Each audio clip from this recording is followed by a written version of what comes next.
Vittu, että ärsyttää nämä satana Iltalehden otsikot. Teemu Hartikainen lähti Venäjältä. Näin kävi rahoille.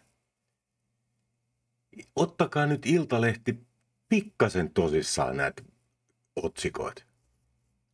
Hartikainen lähti muistaakseni 2-2 sieltä veksi.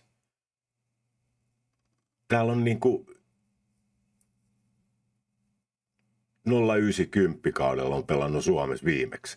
Sen jälkeen Härskin tilastoihin kertyy 52 ottelua Edmontonissa, 160 peliä AHL:ssä 3 kautta ja 141 peliä Geneveen joukkueessa ja hurjat 9 kautta ja 472 runkosarjapeliä Slava Julav Ufahin paidassa KHL:ssä.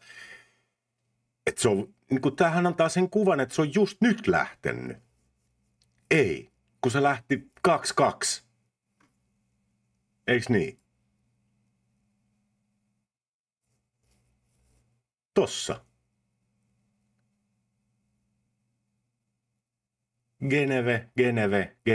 Ja nyt teki kalpaa sopimuksen. Ei. Mä inhoon näitä.